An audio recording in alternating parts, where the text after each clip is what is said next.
सहनाववतु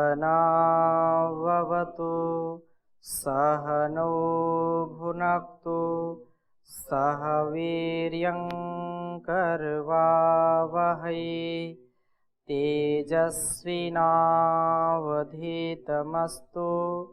मा विद्विषावहै।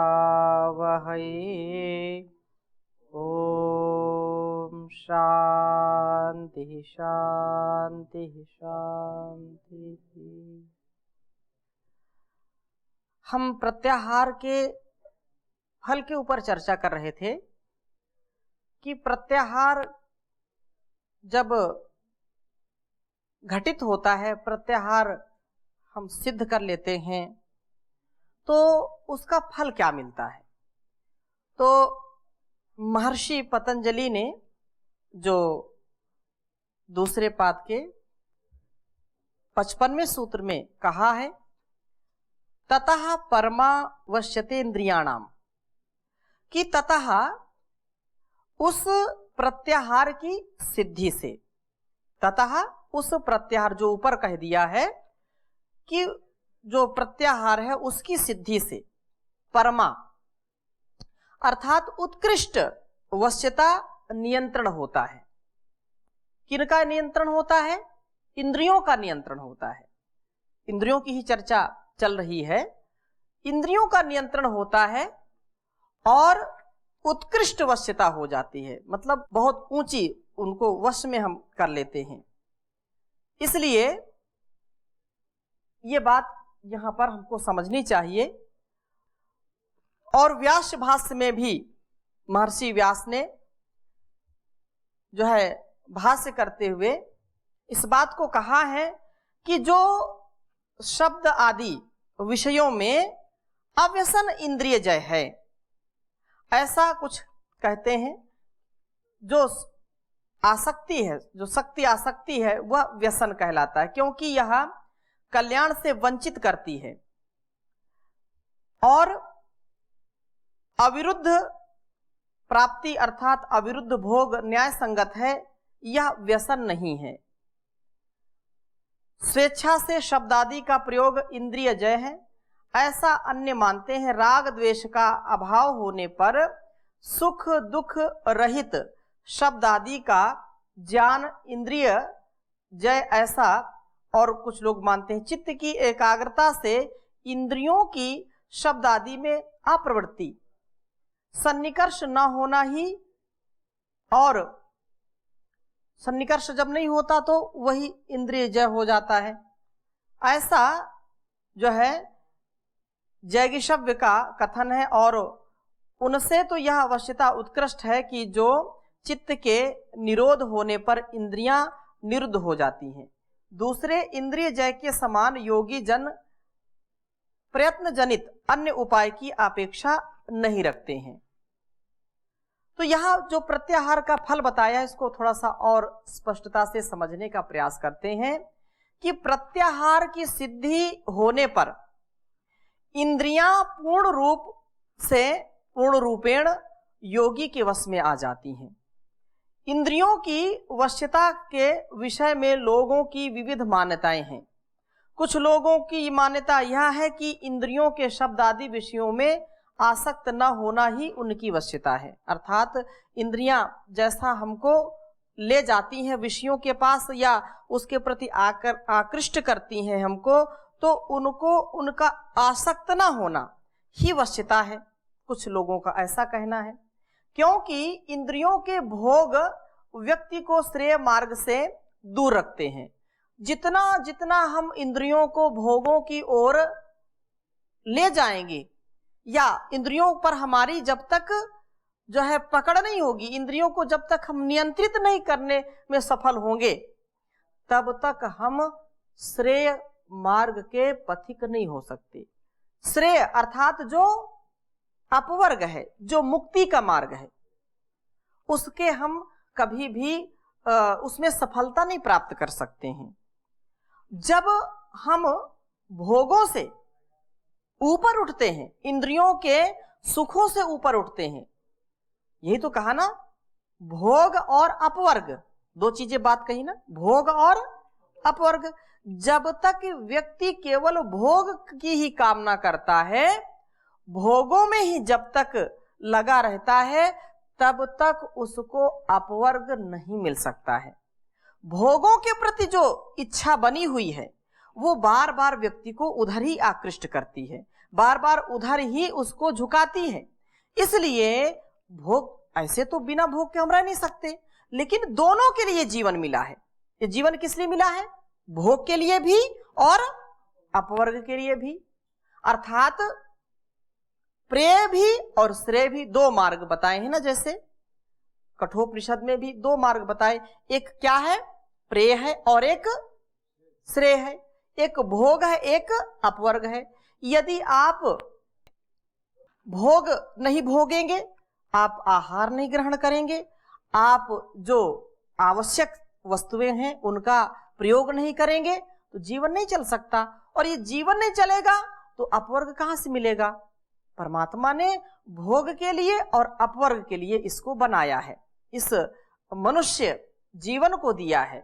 और दूसरे शब्दों में कहें कि ये जो मनुष्य का जीवन है, ये कर्मयोनि भी है और भोग योनि भी है।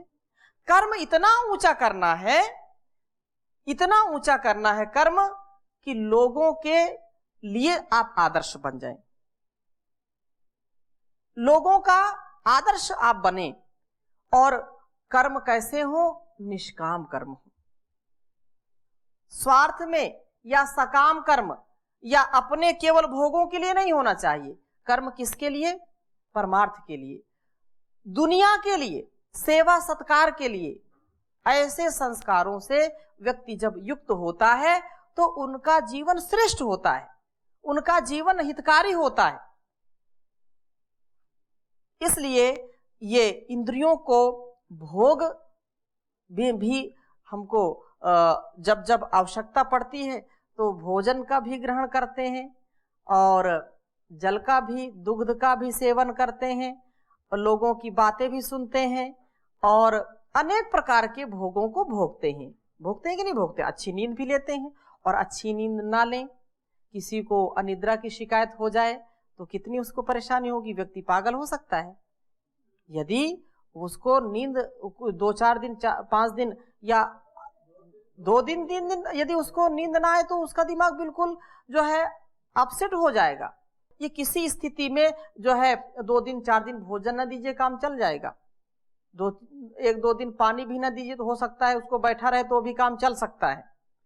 लेकिन यदि वो नींद नहीं लेता, निद्रा और तंद्रा, अगर निद्रा नहीं लिए तो तंद्रा आएगी, उसको आलस्य आएगा, तो भी उसकी थोड़ी बहुत तो भरपाई हो ही जाएगी। लेकिन एकटक बिल्कुल कितना भी कष्ट में व्यक्ति रहे, घर में बहुत जो है दुर्घटनाएं ऐसी घट जाती हैं, एक्सीडेंट होते हैं, घर में हाहाकार मचा होता है, लेकिन लोग फिर क्या करते हैं? शोक करते हैं, रोते हैं। लेकिन उनको फिर जब बहुत सुस्त हो जाते हैं, इंद्रियां उनकी काम करना छोड़ देती हैं, बेसुध हो गए और वो नींद के आगोश में आ जाते हैं, तो उनका संतुलन बना रहता है। नहीं तो बड़ा जो है इस जीवन में व्यक्ति आगे नहीं बढ़ सकता, और निश्चित रूप से वो अनिद्रा और तनाव का शिकार होकर के फिर अपने आप को ऐसे मोड़ पर ले जाएगा जहां पर उसका जीवन निरर्थक हो जाएगा। तो यहां पर हम चर्चा कर रहे थे कि इंद्रियों के भोग व्यक्ति को श्रेय मार्ग से दूर करते हैं।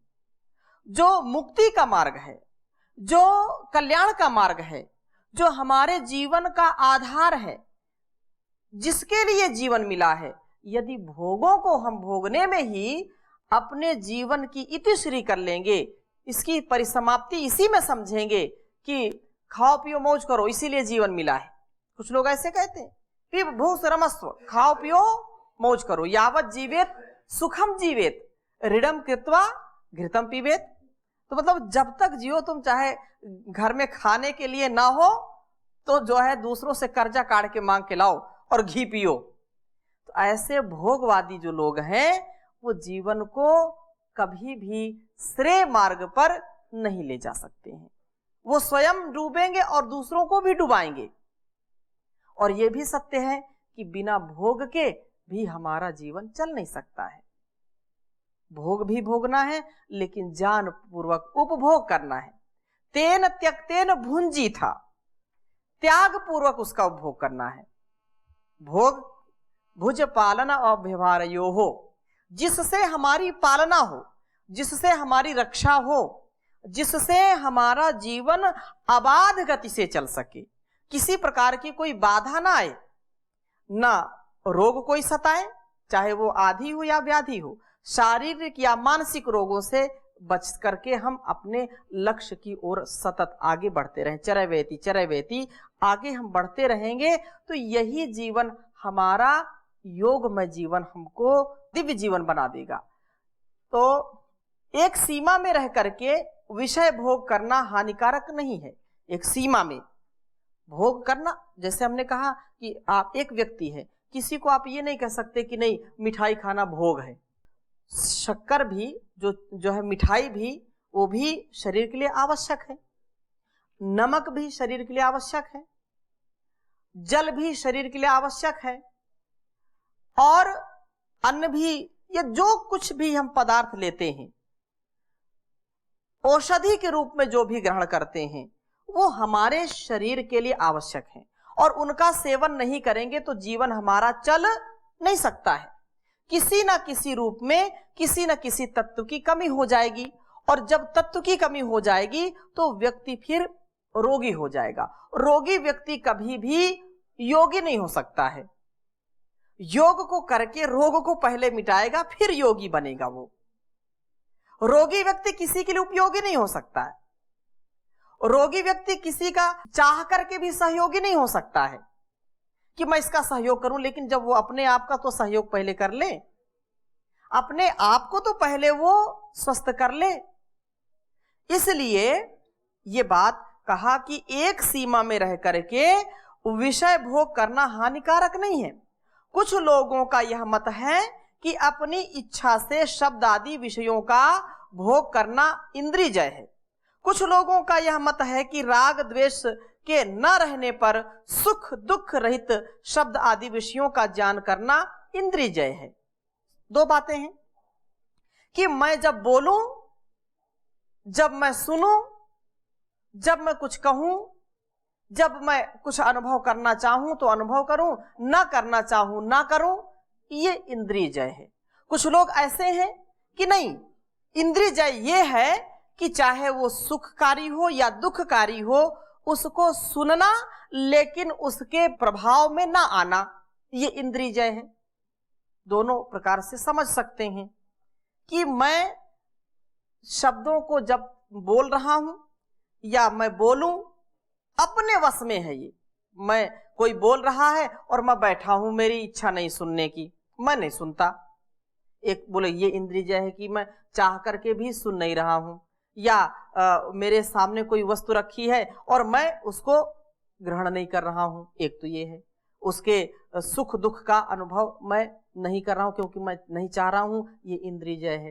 एक कहते हैं कि नहीं, आपको जो देश काल परिस्थिति में चीजें आपके अनुभव में आ रही हैं, उनसे व्यथित ना होना, उनके प्रभाव में ना आना, उनके बहाव में ना बहना इंद्रियजय है। दोनों प्रकार की हो सकती हैं चीजें। वो अपने दृष्टिकोण में जैसा जिसको अच्छा लगता है वो अपना स्वीकार कर सकते हैं। यहां पर दोनों मत बताए हैं। जैगिषव्य का यह मत है कि किसी के चित्त की एकाग्रता के कारण इंद्रियों का विषय भोग का अभाव इंद्रियजय है। पुनः इसको समझिए कि चित्त की एकाग्रता के कारण इंद्रियों के विषय भोग का अभाव ही इंद्रियजय है, और उससे इंद्रियों की उत्कृष्ट वश्यता होती है। जो हम प्रत्याहार का स्वाध्याय किए, उसमें जो बात कही उसी को ये पुनः कह रहे हैं कि इंद्रियों की जो चित्त की एकाग्रता के कारण, जब हमारा चित्त एकाग्र है, उसके कारण इंद्रियों पर भी पूरा जो है नियंत्रण, विषय भोग का अभाव ही इंद्रियजय है। कि विषय उपस्थित होने पर भी विषय के भोगों का अभाव, उनसे जो है इंद्रियां अपने आप को विषयों से अलग करके, जैसे मन एकाग्र हो, चित्त एकाग्र हो गया, वैसे अपने आप को एकाग्र कर लेना, ये इंद्रियजय है। और यही इंद्रियों की उत्कृष्ट वश्यता है, क्योंकि चित्त का निरोध होने पर इंद्रियां निरुद्ध हो जाती हैं। उससे एक एक इंद्रिय को वश में करने के लिए जो जो भिन्न भिन्न प्रयत्न किए जाते हैं, उनकी अपेक्षा नहीं रहती है। जो अलग अलग इंद्रियों को लोग जो है एकाग्र करना चाहते हैं, इंद्रियों को अपने भोग से अलग करना चाहते हैं कि नहीं, भोग नहीं करना, इससे अलग करो इंद्रियों को। ये जो, या आंख जो है रूप को देखती है तो इससे आकर्षण हमको लगता है और हम आकर्षित हो जाते हैं, तो आंख को बंद करो, आंख खोलो ही नहीं। कान से शब्द सुनाई पड़ते हैं तो कान में जो है कुछ ऐसा पदार्थ या कुछ ऐसी चीज लगा लो कि शब्द ही ना सुनाई पड़े। ये रसना जो है वश में नहीं रहती है तो इसको जो है बिल्कुल कुछ खाओ ही नहीं। ये अलग अलग जो वश्यता है या विषयों को देखते हुए हम उन पर जब नियंत्रण नहीं कर पाते हैं तो हमारा वश नहीं चलता है और हम एक एक इंद्रियों को उससे हटा करके कुछ प्रयत्न करते रहें। एक ये है कि अलग अलग इंद्रियों को अलग अलग ढंग से रोकना, और एक ये है कि केवल मन को रोक लिया तो इंद्रियां अपने आप रुक गई। ये स्थिति है।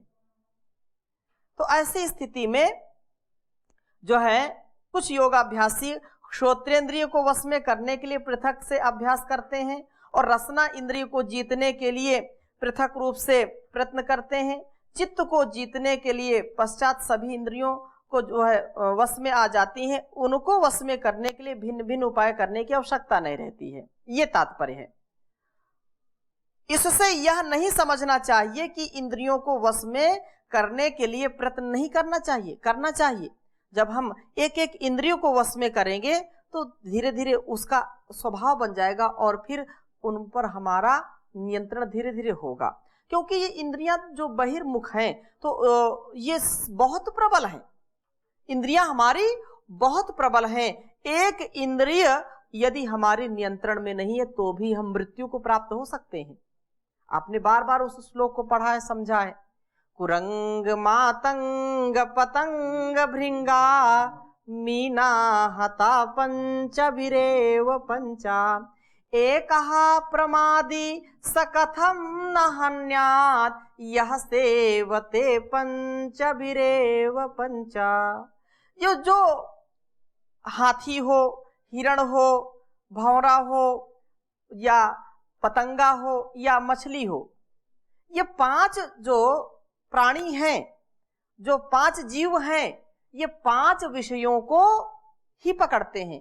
जैसे हाथी को, हिरण को शब्द ज्यादा पसंद है, वो कोई बंसी बजाता है तो या गाता है तो हिरण उसके पास जाता है और शिकारी उसको पकड़ लेता है। हाथी को स्पर्श ज्यादा पसंद है, शिकारी जाता है और एक डुप्लीकेट जो है बहरूपी एक हथनी बना देता है और गड्ढा खोद देता है। हाथी उसके स्पर्श के लिए जाता है और इतना विशाल हाथी शिकारी के जाल में फंस जाता है और वो बंधन में आ जाता है। इसी प्रकार से जो भंवरा है, इसको गंध बहुत पसंद है और ये पुष्प के ऊपर बैठता है और ये जो है बैठा ही रहता है। जैसे ही सायंकाल होता है पुष्प बंद हो जाता है पुष्प, और उसी के अंदर वो रह जाता है, मृत्यु को भी प्राप्त होता है उसमें। और चौथा है शलभ, जो पतंगा है, उसको रूप ज्यादा पसंद है। हाथी को स्पर्श पसंद है, भौरे को गंध पसंद है, और जो शलभ है, जो पतंगा है, उसको रूप पसंद है।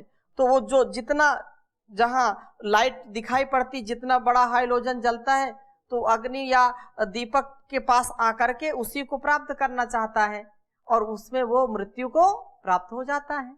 मछली को जो है रस बहुत पसंद है, तो शिकारी जाता है, बंसी लगाता है, उसमें कुछ आटा या कुछ मांस के टुकड़े या केचुआ लगाता है और उसको खाने के चक्कर में उसको दबोचती है और वो कांटे में फंस जाती है, मृत्यु को प्राप्त होती है। तो ये 5 प्रकार के विषय हैं, शब्द, रूप, रस, गंध, स्पर्श आदि। और ये 5 जो है प्राणियों के नाम गिना दिए, लेकिन कहा कि एका प्रमादी स कथम न हन्यात्। ये 5 प्राणी एक एक विषय के ही जो है रुचि वाले हैं, औरों में उनको रुचि नहीं है, लेकिन वो उसमें भी मृत्यु को प्राप्त होते क्योंकि उनकी इंद्रियां उनके वश में नहीं है। और एका प्रमादी स कथम न हन्यात्, ये जो सबसे बड़ा प्रमादी व्यक्ति है मनुष्य, ये तो जो है नख से शिख तक इसी में डूबा पड़ा है, 5 विषयों में ये जो है फंसा पड़ा हुआ है। तो एका प्रमादी स कथम न हन्यात् यह सेवते पंचभिरेव पंचा, ये 5 के 5 सेवन करने वाला, एक में इसकी प्यास नहीं बुझती है, एक में इसका पेट नहीं भरता है, 5 में जहां जिसको देखा वहीं पर जो है जिस विषय को उपस्थित देखा उसी में ये हाथ मारता है। तो ये इसको ब्रह्मा जी भी चाहे तो नहीं बचा सकते हैं, कोई माई का लाल इसको बचा नहीं सकता है। इसके लिए पुरुषार्थ चाहिए, इसके लिए ये जो यहां पर बात बताई है अष्टांग योग की, इसको धारण करने से, इसका परिपालन करने से ही व्यक्ति जीवन में उन्नत हो सकता है, इसके परिपालन से ही उसका जीवन कल्याणमय हो सकता है, कल्याणतम हो सकता है, उच्चतम हो सकता है। उनको वश में करने के लिए भिन्न भिन्न उपाय करने की आवश्यकता नहीं, एक एक इंद्रियों को जो है वश में करने की आवश्यकता नहीं है। इससे यह जो है नहीं समझना चाहिए कि इंद्रियों को वश में करने का प्रयत्न न करें, करना चाहिए। हो सकता है किसी को अन्य विषय में ज्यादा रुचि न हो, आसक्ति न हो, किसी को एक ही विषय में आसक्ति हो, किसी को रूप में आसक्ति नहीं है, शब्द में आसक्ति नहीं है, गंध में आसक्ति नहीं है, स्पर्श में आसक्ति नहीं, लेकिन रस में ज्यादा आसक्ति है। उसकी एक कमजोरी है, भाई मुझको तो सब कुछ तो ठीक है लेकिन क्या करूं, मुझको मीठा बहुत पसंद है। सब चीज तो हो जाती, सब पर नियंत्रण हो जाता है, लेकिन मीठा बहुत पसंद है। कुछ ऐसे हैं कि उनको मीठा नहीं पसंद, मुझको जो है नमकीन बहुत पसंद है, वो नमकीन चटपट खाते रहते हैं। तो चटपट खाएंगे तो पेट उनका बिगड़ेगा, स्वास्थ्य बिगड़ेगा, और मीठा खाने वाला ज्यादा मिष्ठान खाएगा, मिष्ठान का सेवन करेगा तो भी उसमें उसको हानि होगी। तो इसलिए यहां चित्त को वश में करने से प्रयोजन हमारा सिद्ध होता है, चित्त को वश में हम करें। जिस प्रकार चित्त को वश में करने का प्रयास करना आवश्यक है, उसी प्रकार इंद्रियों को वश में करने का प्रयास करना भी आवश्यक है। प्रत्येक योगाभ्यासी को सतत यह ध्यान रखना चाहिए कि मेरी कौन सी इंद्रिय किस विषय में संबंध होकर के किस शुभ और अशुभ विषय का ग्रहण कर रही है, किसमें ज्यादा इसको रुचि लग रही है, अथवा किस इंद्रिय के द्वारा मैं किस शुभ अशुभ विषय को ग्रहण कर रहा हूं। यदि मैं किसी इंद्रिय के द्वारा अशुभ विषय का ग्रहण कर रहा हूं तो मुझे शीघ्र ही अशुभ विषय से अपनी इंद्रियों को हटा लेना चाहिए। भोजन करते समय यह ध्यान रखना चाहिए कि मैं शरीर की रक्षा के लिए भोजन कर रहा हूं, शरीर का स्वास्थ्य ठीक रहे, स्वस्थ रहे, शरीर बीमार न हो, इसके अनुकूल जो आहार है वह आहार ग्रहण करना चाहिए। और मैं अपने शरीर की रक्षा के लिए भोजन कर रहा हूं, स्वाद के लिए नहीं कर रहा हूं। स्वाद भी यद्यपि वहां पर होना चाहिए, ऐसा नहीं कि कुछ भी खा लो, ऐसा नहीं, स्वाद भी हो और स्वास्थ्य भी हो। स्वास्थ्य के लिए विशेष होना चाहिए, और यदि उसमें रुचिकर बनता है भोजन तो और अच्छा लगता है, उसमें अनासक्त भाव से करें भोजन। और रसना की इंद्रिय की तृप्ति के लिए इसी प्रकार से नेत्रेंद्रिय अर्थात जो चक्षु है, आंख है, उससे देखते हुए जानना चाहिए कि मैं किसी उत्तम कार्य की सिद्धि के लिए रूप को देख रहा हूं। ये नेत्रेंद्रिय की तृष्णा शांत करने के लिए देख रहा हूं, दोनों का मतलब ये अपने आंखों की प्यास बुझाने के लिए देख रहा हूं या किसी विशेष उद्देश्य की प्राप्ति के लिए मैं रूप का दर्शन कर रहा हूं।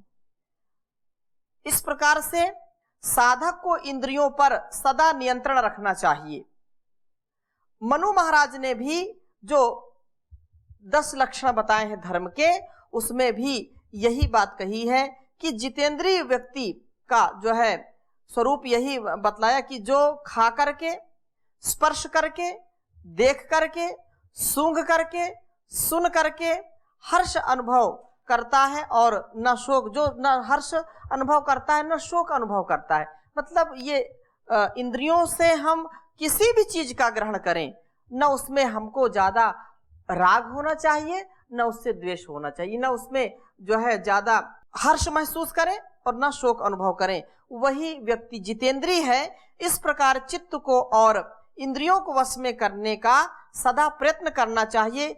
इससे इंद्रियों की उत्कृष्ट वश्यता प्राप्त होती है। तो यह विशेष यहाँ पर फल बताया कि इंद्रिय वश्यता प्राप्त होती है यदि हम प्रत्याहार का अभ्यास करते हैं, प्रत्याहार की सिद्धि को हम प्राप्त हो जाते हैं। जी। ओम स्वामी जी। जी प्रणाम जी। स्वामी जी, समाज में जैसे अक्सर देखने को मिलता है, दो तरह के साधक होते हैं जी। एक होते हैं कि जो भोजन तो स्वादिष्ट करना चाहते हैं जी। लेकिन बहुत संभल के करते हैं, डर डर के करते हैं। जी जी। और एक क्योंकि कहीं मैं उसमें फंस ना जाऊं, हाँ। लेकिन करते हैं। जी जी। और एक ऐसे होते हैं कि वो सोचते हैं कि फंसे ही नहीं, तो वो स्वादिष्ट भोजन नहीं करते, एक सामान्य करते हैं। इसी तरह देखने को मिलता है कि कुछ लोग समाज में रहते हैं लेकिन समाज में आसक्त परिवारों में रहते हैं, लेकिन वो बहुत संभल के जीवन जीते हैं कि कहीं ये धन या परिवार या मेरे पुत्र मेरे को आकर्षित न करें कि ये बाधा करें। कुछ ऐसे होते हैं कि वो सोचते हैं कि इससे अच्छा कि इसमें फंसना ही नहीं, तो वो उसको छोड़ के अलग रास्ते में हट जाते हैं। तो इसमें उत्तम कौन होते हैं? दोनों प्रकार की स्थितियां हैं। यदि वो कर्तव्य पारायण होकर के अपने कर्तव्य का पालन करता है, माना किसी ने वैवाहिक जीवन व्यतीत किया है और उस वैवाहिक जीवन में अपने उत्तरदायित्वों को निर्लेप भाव से वो करता है, तो वो उत्तम है। निष्काम भाव से अपने कर्तव्य का पालन करता है तो उसका उत्तम जीवन है। और एक ये है कि वो इस झंझट में पड़कर छोड़ो, इसको हटाओ, यहां से भागो, अपना कार्य सिद्ध करो, और वो छोड़ करके पलायनवादी बनता है और वहां पर लोक कल्याण या आत्म कल्याण के लिए भी बाहर कार्य नहीं कर पाता है, केवल पेटारथू बन करके अर्थात केवल पेट के लिए जी करके जीवन व्यतीत करता है, तो वो निम्न श्रेणी का जीवन है। और एक ये है कि वो जीवन को अपने परिवार के साथ जी रहा है, संघर्षों में भी वो हार नहीं मान रहा है, अपने कर्तव्य का बहुत ही धर्म पूर्वक कर्तव्य का पालन कर रहा है, तो उसका उत्तम जीवन है। एक ऐसे जो भोजन के विषय में आपने बात कही कि एक ऐसा है कि अरे नहीं, हम ऐसा भोजन नहीं करेंगे जिसमें हम स्वाद में फंस जाए, इसलिए हम इसको नहीं करते, इसको हटाओ, छोड़ो। और एक ये है कि नहीं, भोजन उत्तम हो, उत्तम क्वालिटी का होना चाहिए और स्वाद भी हो और पौष्टिक भी हो, जिससे मेरा शरीर स्वस्थ रहे, लेकिन उसमें फंसते नहीं स्वाद में, वो उत्तम है। हाँ, हित भूख, मित भूख, ऋत भूख की दृष्टि से वो भोजन करते हैं, वो उत्तम है। इंद्रियों की और हम चर्चा करेंगे कि इसको और हम कैसे उत्तम बनाएं, मन और इंद्रियों की क्या उपयोगिता है, इसके संदर्भ में आगे की कक्षाओं में चर्चा करेंगे। अभी यही विराम लेते हैं। ओम शांति शांति शांति।